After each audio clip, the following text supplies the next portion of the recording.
Любить надо свою республику. Дуалди дезос. Друг друга относиться очень уважительно друг к другу. Мы все здесь мусульмане. Плюс к этому Аллах, давай. Аллах. Вот, например, долгий няхан, чемужди няхан, бархой усада. Если мы там один-два вопроса, уже у нас найдутся какие-то родственники. Захалаш бы, щучу бы там, ковар бы. Но здесь у каждого через одного на боку висит там травматические пистолеты. Кого мы собрались стрелять в эти травматические пистолеты? Зачем? Мы же знаем, что у нас проблемы с проблемой эти. Мы же импульсивные, сразу за кобуру хватаемся. Так надо, чтобы ее не было рядом у тебя под рукой. Латер-туар, там, туар-то, би-то, там, это как-нибудь потом можно разобраться там без тяжелых последствий. Там. Если уже очень тебе не моготу это, понимаешь-то?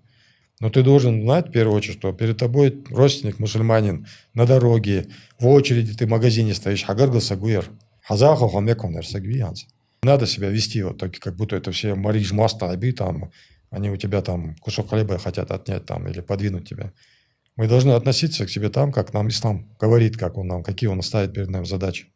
Ты же знаешь, что этого нету. Долги здесь территории, мы должны территорию охранять, она маленькая. Мы не можем там засорять редкие такие водные ресурсы, которые у нас есть. У нас есть вот одна река, Сунжа, которая здесь течет, там, Аса там течет, да, горная там. По сравнению с другими регионами, там, мы бедны в этом отношении. Мы должны беречь это все. Мы же видим, что у нас происходит с экологией, там, да, как мы это все засоряем, выливаем туда всякие нечистоты. Дуалди здесь относиться надо хорошо не только друг к другу, но и к сотрудникам. Потому что ингуши, которые жили в Грозном там, да, или в Пригном районе, они должны помнить, что происходит, когда власти нету, когда нет своей власти нету, да, которая тебя защитить может. Это значит, что твоя жизнь, твое имущество, твоя честь, она любой может уничтожить, понимаешь? А сегодня мы живем в этой республике, у нас есть свои сотрудники, да, там есть проблемы, но у нас других нету, мы должны уважением к ним относиться. И они, соответственно, должны свою работу выполнять.